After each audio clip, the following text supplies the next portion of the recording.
So that is how all this hatred is coming about, because when a Kikuyu's home is burnt, like many of them, their houses have been burnt, then I think this hatred, and bitterness and anger, it comes, in that person. And so he also wants to do something to revenge. Well, where do we stand right now with the presidential status in Kenya? Has the opposition accepted the presidential election? Are they still calling, still trying to disrupt that? Or what's the status in Kenya right now? It is, honestly, it is not good. Because as far as the opposition is concerned, they are saying that they will never accept, the election. And even right now, they are saying, no, we cannot accept unless the president, now the current president, steps down, and then we have a re-election. And so because of that, the president is also saying, no, I am elected, and that is final. I'm not stepping down.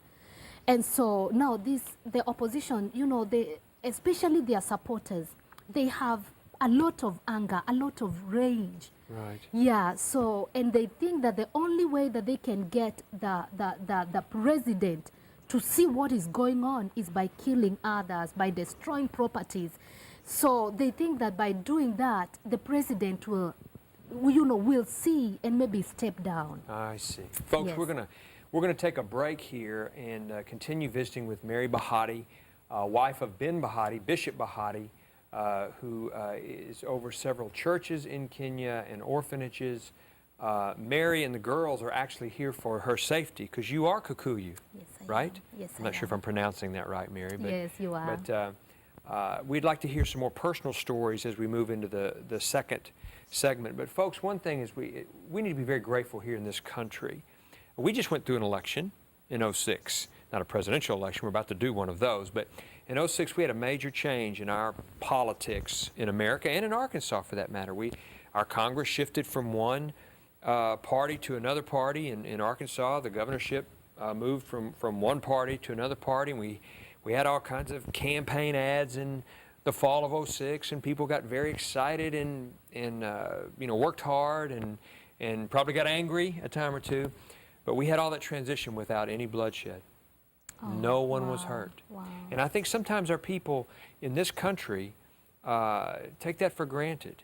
And as we hear the experience of another country, a fledgling democracy in the continent of Africa that's going through this strife now, it should make us very grateful here in America, but it should also help us, encourage us to turn our hearts and our resources and our prayers toward Kenya during this difficult time. Folks, we're going to take a break, and we'll be right back with this State Senator Gilbert Baker and Mary Bahati. We'll be right back.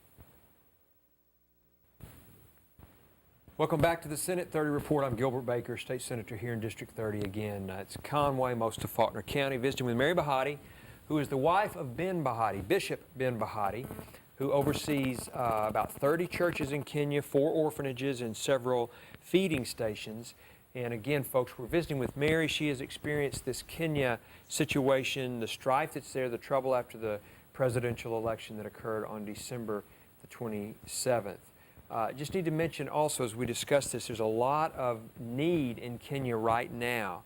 And my phone number is 329-9999. And if you want to help out with that, Mary and some friends here in our area, I think have already been able to raise and send about $40,000 over in relief aid, and are continuing to try to help specifically those orphanages, the pastors, the staff that are over there. So if you want to help out with that, you can call me 329-9999, and I'll put you in touch with how you can help with those resources. We live in a great community here, Conway, Faulkner County, in Arkansas. We're blessed, and we always need to look for opportunities to reach out and help others. The first segment, we talked about the elections and the trouble and the tribal strife that came. And Mary, share a little bit with our audience about what you experienced as a Kikuyu right after the presidential election. You know, yesterday I was watching the news and I saw the presidential candidates here. and I saw them talking with each other and laughing, you know, and I was like, God, I wish we have something like that in Africa. And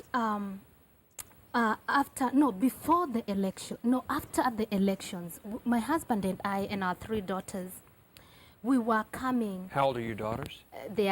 Grace is 13, Abigail is 11, and Teresa, the younger one, she's 3. Okay.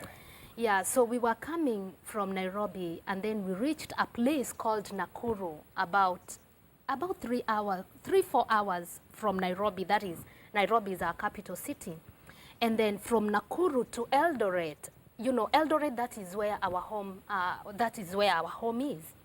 And so when we were coming to Eldoret, you know, from Nakuru, you know, we sensed some tension because it was after the elections. Right. So we sensed the air was very thick. You know, you could feel that something was not right. But we decided to drive anyway because we did not have otherwise, you know, and we had to reach Eldoret.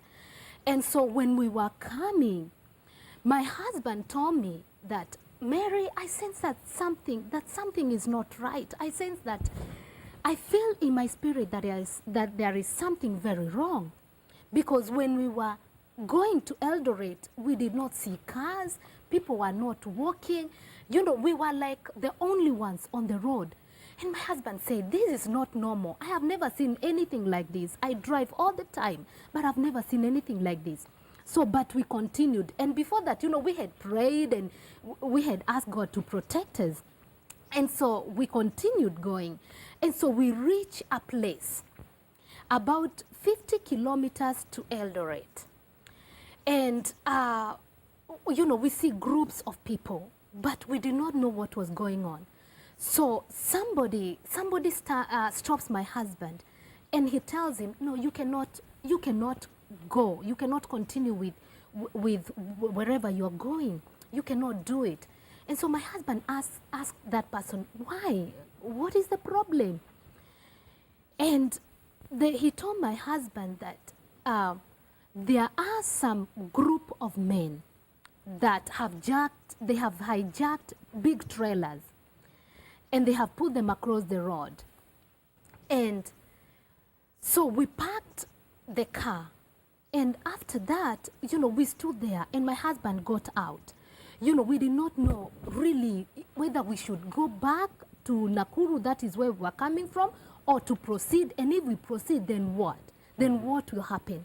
So we decided that if we go back to where we were coming from, then it won't be a good idea, because we left there very early. So those people, if these people here, you know, they are rioting and doing hijacking cars and doing all that, then those people, maybe they have also woken up and they're doing the same.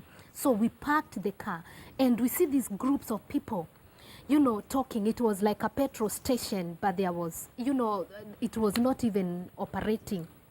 And so we parked the car. My husband goes out. And so in the car, you know, I remember holding the hands of our daughters, and we started praying, because we realized, before my husband went out to look if there was something, you know, he could come up with, you know, we realized that in that place there was no hotel, there was no food. And so we were like, if we stop, and even if we sleep here in the car, then what will the children eat? You know, what will be the next step? And so my husband goes out, and when he's talking to these people, you know, some people come to him and tell him, you know, sir, you cannot stand here. You cannot stop here, because if you wait another few minutes, your car will be burnt to ashes. And so we didn't know exactly what are we going to do? Where are we? You know, I mean, and at that particular time, then that is when I realized that it is a good thing for you to know God, because you know exactly where to go when you are faced in such a situation. Because we told God, Father, protect us. You know us, you know, and you know what we are doing on this earth. And so he goes out. And when he's walking around, we were there like an hour or an hour and a half. And when he's going, and, you know, God provides two men at first. Two men from the same, now this is the Kalenjin tribe.